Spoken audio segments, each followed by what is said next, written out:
राधे राधे, हरे कृष्णा। स्वागत करती हूँ आप सभी का आज के इस नए वीडियो में। मैं हूँ आपके साथ प्रियंका तिवारी और आज जानकारी देने जा रही हूँ 16 सोमवार व्रत के बारे में। तो पूजा विधि तो मैं आपको पूरी करके दिखाऊंगी इसी वीडियो में। साथ ही साथ पहले नियमों के बारे में बात कर लेते हैं। जैसे कि इस व्रत का खास नियम होता है प्रसाद से जुड़ा। प्रसाद 3 भागों में बांटा जाता है, तो किसे कैसे बांटना होता है इस बारे में बताऊंगी। क्या खाकर आपको जो है इस व्रत को करना चाहिए, कब से व्रत को शुरू करना चाहिए, क्योंकि उद्यापन करना और व्रत को शुरू करना बहुत ज्यादा महत्वपूर्ण होता है समय। ठीक है, पूजा किस समय करनी चाहिए। साथ ही साथ पूरी आपको स्क्रीन पर पूजा सामग्री की लिस्ट भी दे दूंगी, तो इसी वीडियो को देख करके आप पूरी पूजा सामग्री भी इकट्ठा कर सकते हैं और फिर पूजा देख करके पूजा विधि भी सीख सकते हैं। तो पूरी जानकारी इस वीडियो में आपको मिलेगी। अगर आप अपने व्रत की सफलता चाहते हैं तो एक एक चीज़ इस वीडियो को मतलब लास्ट तक बारीकी से देखिएगा, क्योंकि अक्सर मुझे कमेंट आते रहते हैं कि हमने पूरा व्रत कर लिया और जो है हमारी मनोकामना पूरी नहीं हो रही है। तो देखिए, सबसे पहले तो आपको ये कहना चाहूँगी कि मन से शंका बिल्कुल हटा देनी है। सबसे पहले जब भी आप विश्वास आधा कर देते हैं तो यहीं पर आपका जो है अधूरापन हो जाता है। मतलब जब विश्वास ही नहीं किसी चीज़ में, देखिए जब भी आप कोई भी व्रत करते हैं ना संकल्प लेकर के, तो आपका पुण्य कहीं नहीं जाता है। ठीक है, अगर जैसे कि आप सरकारी नौकरी चाहते हैं तो हो सकता है आपके भाग्य में सरकारी नौकरी नहीं है, लेकिन भगवान आपके व्रत के प्रभाव से आपको कोई ऐसा फल देते हैं जिससे आपको पूर्ण संतुष्टि हो जाती है और आप यह सोचने लगते हैं कि मैंने जो मांगा था वो ठीक ही भगवान ने दिया, क्योंकि ये जो मैं पा गया वो तो या फिर पा गई वो तो ज़्यादा बेहतर है। ठीक है, कहीं आपके लिए भगवान ने 50,000 की 80,000 की नौकरी तय करके रखी है आपके व्रत के फल के प्रभाव से, लेकिन आप जो है सरकारी नौकरी पर अड़े हुए हैं 20,000 की नौकरी पे। तो इस तरह से जरूरी नहीं है कि वही चीज मिले जो आप चाहते हैं, बिल्कुल मतलब वही पट्टा लिखा गया है ना। जैसे कि लोग प्रेम विवाह करना चाहते हैं तो ज़रूरी नहीं है कि प्रेम विवाह हो, लेकिन ऐसा विवाह होगा जो आप पहले वाले को भी भूल जाएंगे और यह भी मतलब बाद में आपको संतुष्टि होगी कि अच्छा हुआ वहाँ पे मैंने नहीं किया। तो व्रत का पुण्य कभी भी कहीं नहीं जाता है, संचित हो जाता है किसी ना किसी रूप में। हर एक व्रत का फल आपको ज़रूर मिलता है, इस बात को आप नोट कर लीजिएगा। इस व्रत के महात्म के बारे में चर्चा कर लेते हैं। तो स्त्री पुरुष दोनों इस व्रत को कर सकते हैं किसी भी मनोकामना को लेकर के। ठीक है, और निश्चित ही आपकी मनोकामना पूरी होती है। मैंने खुद भी यह व्रत किया है तो पूरे अनुभव से ही कह रही हूँ। व्रत का वर्णन जो है शब्दों में नहीं किया जा सकता है। ठीक है, मतलब महात्म का वर्णन, महिमा इसकी। तो चलिए जानते हैं कि 16 सोमवार का व्रत कब से शुरू करना चाहिए। तो देखिए, वैसे आप किसी भी महीने के शुक्ल पक्ष से 16 सोमवार का व्रत शुरू कर सकते हैं। ठीक है, पौष का महीना और मलमास का महीना 2 खर मास होते हैं, अच्छे महीने नहीं माने जाते हैं, तो इसमें आप शुरू ना करें। बाकी आप किसी भी महीने से कर सकते हैं। और अगर अधिक शुभ महीनों की बात की जाए तो सावन का महीना बहुत ही अच्छा है।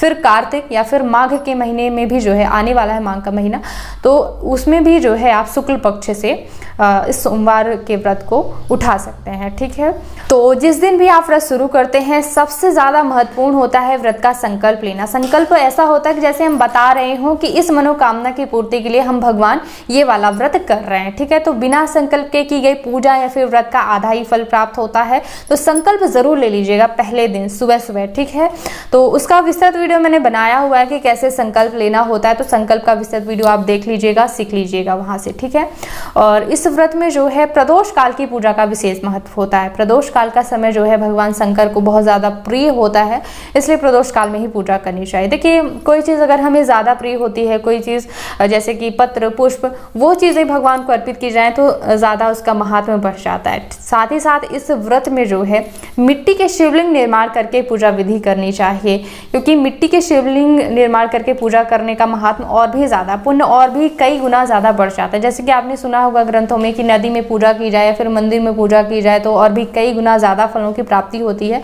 उसी प्रकार मिट्टी का शिवलिंग अगर अपने हाथों से बनाएं आप, क्योंकि देखिए सबसे पहला तो अपने हाथों से बना रहे हैं तो उसका पुण्य, दूसरा ज्यादा समय हम भगवान के स्मरण में व्यतीत करते हैं तो उसका पुण्य, और मिट्टी के शिवलिंग का महात्म्य जैसे शिव पुराण में और भी ज्यादा बताया गया तो उसका पुण्य। तो इस तरह से कोशिश करनी चाहिए, चाहे छोटे से ही बनाए अंगूठे के आकार के, क्योंकि जितने ज़्यादा छोटे आप बनाते हैं तो कम समय लगता है, जल्दी बन जाते हैं और विसर्जन विधि में भी जो है दिक्कतें नहीं जाती हैं। ठीक है, तो छोटे से छोटे बना लें।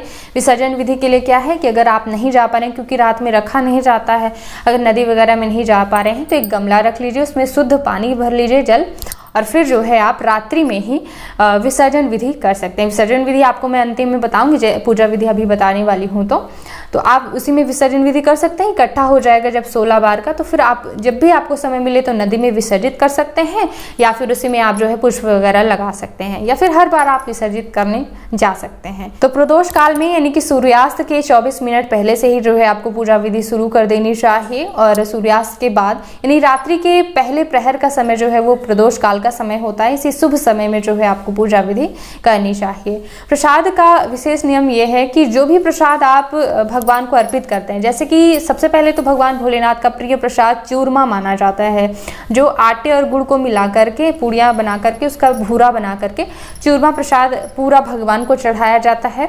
फिर उसके 3 भाग किए जाते हैं। तो पहला भाग गाय को दिया जाता है, दूसरा भाग परिवार में बांटा जाता है, और तीसरा भाग ही केवल हमें भोजन के रूप में ग्रहण करना होता है। तो चूरमा ही जो है विशेष होता है जिससे व्रत शुरू करना चाहिए। इसके अलावा भी लोग फलाहार पे भी करते हैं, लेकिन तो फलाहार पे अगर आप करना चाहते हैं तो इस हिसाब का जो है फलाहार रखिएगा। जैसे कि अगर आप 1 दर्जन केले रखते हैं तो 4 खाइएगा, 4 केले जो है गाय को दीजिएगा और 4 जो है परिवार में बांटिएगा, ठीक है। अगर सेब वगैरह आप से रहना चाहते हैं तो इसी तरह से आप जो है अपने अनुपात में रखिएगा कि पूरा चढ़ा करके फिर 3 भागों में उसको बांट सकें, ठीक है। और काफ़ी कठिन ये व्रत होता है। कई लोग तो एक बेल पत्र से जो है व्रत को करते हैं। तो एक बेल पत्र में जैसे कि 3 पत्ते होते हैं, तो एक जो है गाय को, एक स्वयं और फिर एक परिवार को बांटकर केवल एक बेल पत्र खा करके लोग व्रत करते हैं। काफ़ी कठिन व्रत होता है। व्रत का खास नियम यह भी होता है कि जब तक हम जो है पूजा नहीं करते हैं प्रदोष काल में, तब तक हम पानी भी नहीं पीते हैं। तो जिसकी जैसी सामर्थ्य है, बिना जल ग्रहण किए भी आप जो है इस व्रत को कर सकते हैं। जब आप प्रदोष काल में पूजा कर लें, फिर आप जो है जो भी आपका फलाहार है, भोजन है, वो आप ग्रहण करें, ठीक है। और ऐसा नहीं है कि बिल्कुल अब इतना कठिन है, कोई बीमार है तो बिल्कुल दवा ही नहीं लेनी, ऐसा भी बिल्कुल नहीं है। अपनी सामर्थ्य के अनुसार आप व्रत करें। जैसे किसी का सिर दर्द करने लगता है तो फिर आप जो है चाय वगैरह भी पी सकते हैं, दवा ली जा सकती है। दवा से किसी भी व्रत का खंडन नहीं होता है। तो अपनी सामर्थ्य के अनुसार जो है आप व्रत करें। हाँ, ये जरूर है कि जितनी कठिन आप तपस्या करते हैं उतनी जल्दी जो है मतलब आपको फलों की, शीघ्र फलों की प्राप्ति होती है, ठीक है, कठिन तपस्या से। तो चलिए अब पूजा विधि आपको बता देती हूँ। सबसे पहले आपको स्क्रीन पर पूजा सामग्री लिस्ट दिए दे रही हूँ, तो वहां से आप लिस्ट देख करके पूरी पूजा सामग्री रोज इकट्ठा कर सकते हैं। लेकिन कुछ विशेष ये है कि जैसे हम व्रत की शुरुआत करते हैं तो पहले दिन और व्रत के उद्यापन के दिन कुछ खास चीजें जरूर हमें इकट्ठा कर लेनी चाहिए। जैसे कि रोज नहीं हो पाता है, कई चीजें हम रोज इकट्ठा नहीं कर पाते हैं, तो पहले दिन जरूर करना चाहिए। जिसमें से पहले दिन माता गौरी को श्रृंगार की सामग्री जरूर चढ़ाना चाहिए। ज्यादा नहीं है तो कम से कम जो एक श्रृंगार पिटारी है तो उसमें 4 चूड़ियां, थोड़ी सी बिंदी और सिंदूर वगैरह होता है तो वही ले लें, ठीक है। या फिर 1 दर्जन ले लें तो 6 आप चढ़ा दें, 6 आप बाद में चढ़ा दें। जैसे कि सोम प्रदोष कभी कभी फंस जाता है, अच्छा व्रत बीच में, तो आप उसमें जो है गौरी माता को श्रृंगार सामग्री चढ़ा दें। ठीक उसी प्रकार जो है भगवान भोलेनाथ की जो प्रिय चीजें होती हैं, जैसे कि भस्म प्रिय होती है उन्हें, तो इस तरह से शिव जी की प्रिय सामग्री जुटा करके आपको पूजा विधि करनी है। वैसे मैंने शिव जी की पूजा सामग्री का एक विस्तृत वीडियो बनाया हुआ है, उसमें मैंने पहचान भी बताई प्रत्यक्ष रूप में। जैसे कि कई प्रकार के फूल होते हैं, भांग, धतूरा, कनेर, बहुत सी चीजें चढ़ानी होती है, तो आपको पहचान हो जाएगी। उस वीडियो को जरूर देख लीजिएगा पूरी सामग्री जानने के लिए क्या क्या चढ़ाया जाता है। और देखिए यहाँ पे एक खास चीज और बताना चाहती हूँ कि गौरी गणेश आप कैसे बनाएं। इन गौरी गणेश को आप हर बार रख करके पूजा कर सकते हैं, 16 बार, जैसे कि हर बार इन्हीं को रखें। हाँ, ये है कि हर बार विसर्जन भी जरूर करना होता है, फिर हर बार आप इनको रख करके पूजा कर सकते हैं, आवाहन करना होता है।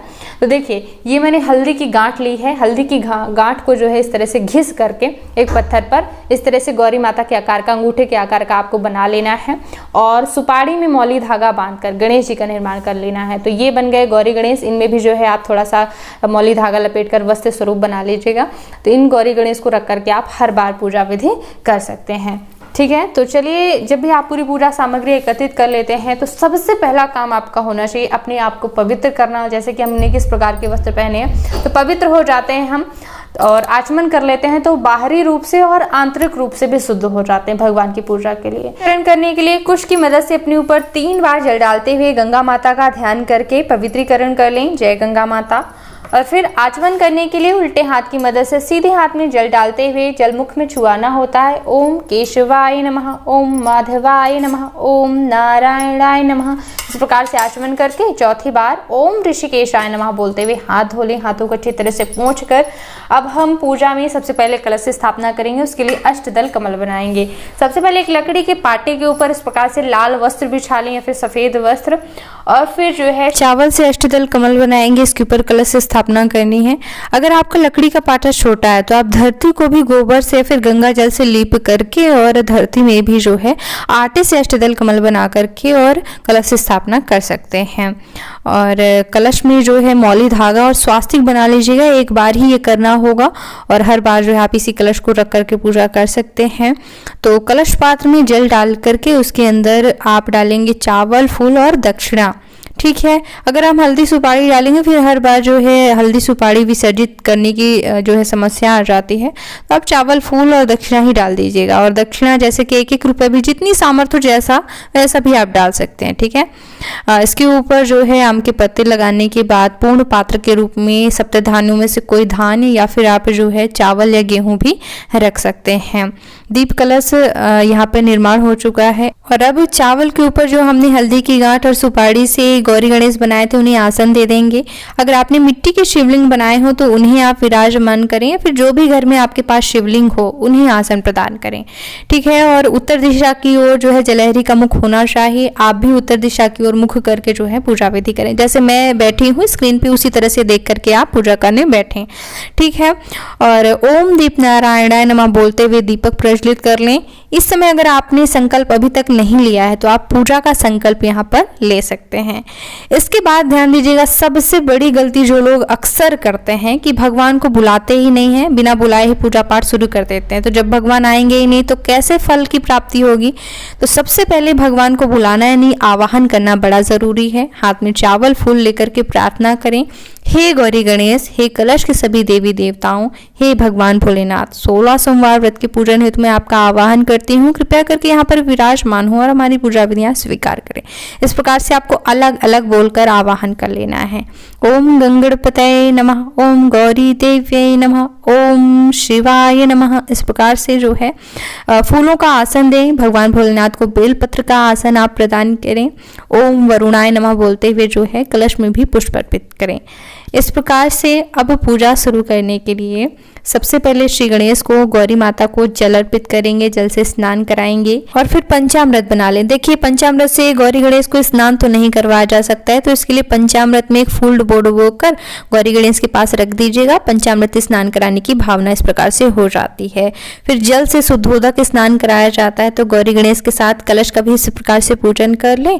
फिर वस्त्र अर्पित किए जाते हैं। तो मौली धागा वस्त्र की भावना से आप अर्पित कर सकते हैं। गणेश जी को जनेऊ जरूर अर्पित कर दीजिएगा। पहली पूजा में तो गौरी गणेश को बार बार मनाना होता है, क्योंकि जब भी हम कोई अच्छा कार्य करने जाते हैं बहुत सारी बाधाएं आती हैं। तो गणेश जी जो है सभी रुकावटों को दूर करते हैं।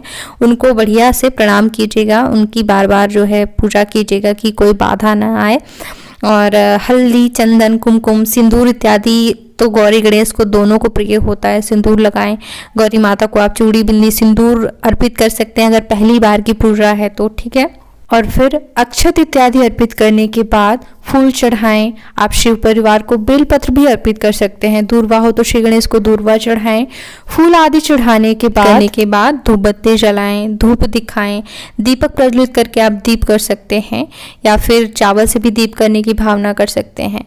और अब गौरी गणेश को अलग से कोई नैवेद्य जरूर चढ़ाइएगा। कोई भी मिठाई आप चढ़ा सकते हैं। देखिए, जो 16 सोमवार का विशेष नैवेद्य होता है वो तो शंकर जी को चढ़ेगा, लेकिन गौरी माता को, गणेश जी को अलग से भी चढ़ाना चाहिए। तो अगर नहीं है तो आप कोई भी मिश्री वगैरह भी चढ़ा सकते हैं। ठीक है, लेकिन चढ़ाइएगा जरूर। फल आदि अर्पित करने के बाद जैसा कि घेरा लगा करके भोग अर्पित किया जाता है, तो कुश की मदद से 3 बार भोग में जल जरूर फेर दीजिएगा। और फिर अब हम शिवलिंग में भगवान भोलेनाथ का पूजन करेंगे। ओम नमः शिवाय, ओम नमः शिवाय बोलते हुए शिव जी को जल से स्नान कराएं, जल अर्पित करें। फिर जो है शिव जी का अलग अलग से जैसे दूध, दही, घी, शक्कर, शहद इत्यादि से अभिषेक किया जाता है, लेकिन मेरा वीडियो लॉन्ग हो जाता है क्योंकि हर एक अभिषेक के बाद जल से भी अभिषेक जरूर करवाया जाता है। तो आप चाहें तो पंचामृत इकट्ठा बना करके जो है सभी चीज़ें मिला करके भी कर सकते हैं अभिषेक, लेकिन अलग अलग करने का ज़्यादा महात्म्य है। और गंगा जल से अभिषेक करवाने के बाद पुनः शुद्धोदक स्नान जल से करवाने के बाद जो है वस्त्र अर्पित कीजिएगा। तो सफ़ेद वस्त्र अर्पित कीजिएगा या फिर पीला भी कर सकते हैं। सफ़ेद वस्त्र अर्पित करने के बाद जो है जनेऊ यानी यज्ञोपवीत ज़रूर अर्पित करना चाहिए। अगर हर बार नहीं कर पा रहे हैं तो कम से कम पहली पूजा में तो ज़रूर ही कीजिएगा।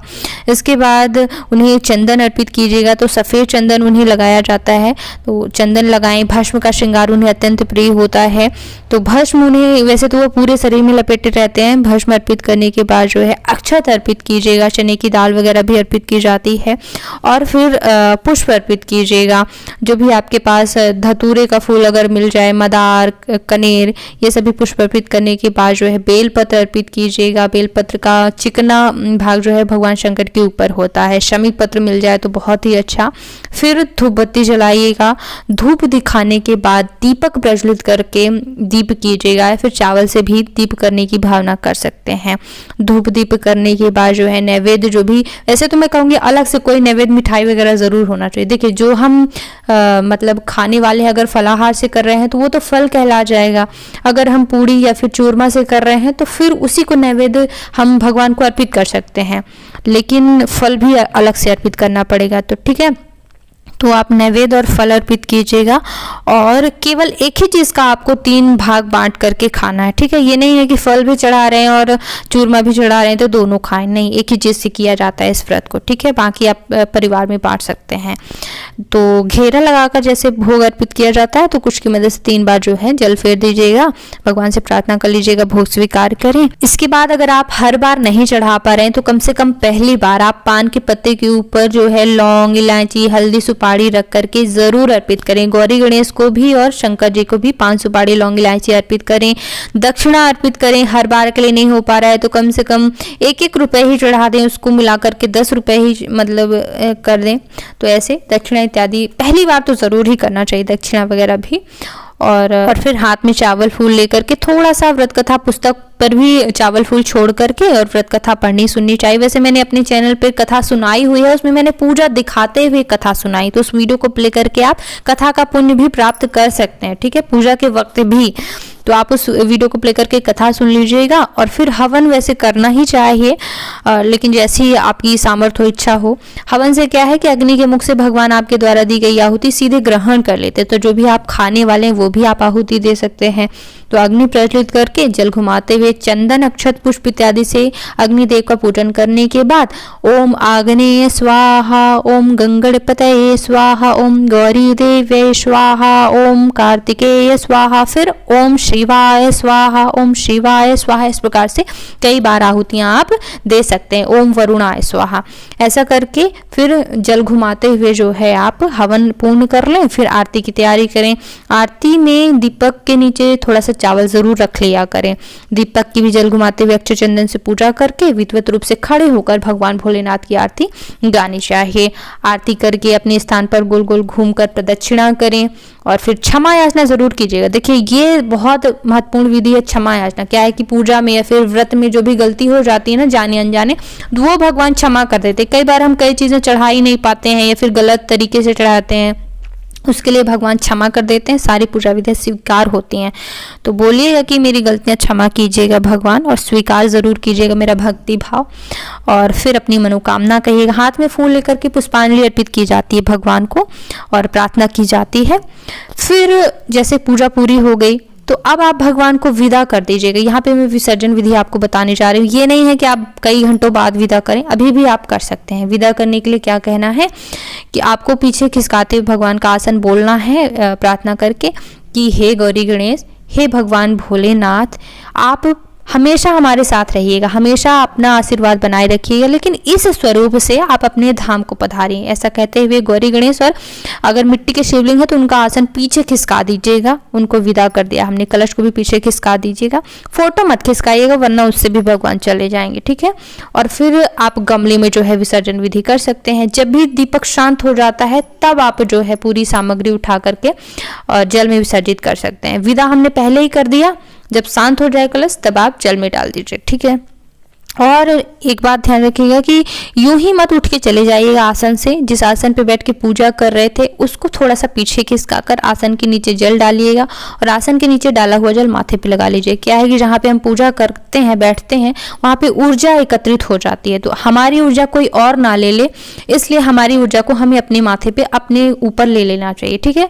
ऊर्जा वहाँ पर आ जाती है, तो आसन के नीचे का जल लेना बिल्कुल मत भूलिएगा। अब आपकी पूजा पूरी हो जाती है। जो भी आपने केले चढ़ाए, जैसे कि हमने यहाँ पे 3 केले चढ़ाए हैं, तो एक अपने खाने के लिए, एक गाय के लिए, एक परिवार के लिए हो जाएगा। मासिक धर्म में व्रत को छोड़ना नहीं है, भूखे तो रहना है लेकिन पूजा नहीं करनी है। आपको व्रत का पूरा फल भी मिलेगा, लेकिन फिर भी आप उसी व्रत को गिनती में लें जिस व्रत में आप अपने हाथों से पूजा कर सकें, ठीक है। केवल भूखे रहना है, कोई भी प्रसाद चढ़वा कर या फिर यूं ही आप खा सकते हैं। ऐसे जो है व्रत का निर्वाह करना है। इस प्रकार से मैंने प्लेलिस्ट पूरी बनाई हुई है, मिट्टी का शिवलिंग बनाकर सिखाया हुआ है, तो वहाँ पर आकर और पूरे वीडियो देख लीजिएगा। और अगर आप मुझे धन्यवाद देना चाहते हैं तो इस वीडियो को सभी लोगों के साथ शेयर कीजिएगा, फेसबुक में शेयर कर दीजिएगा, यही धन्यवाद रहेगा, ठीक है।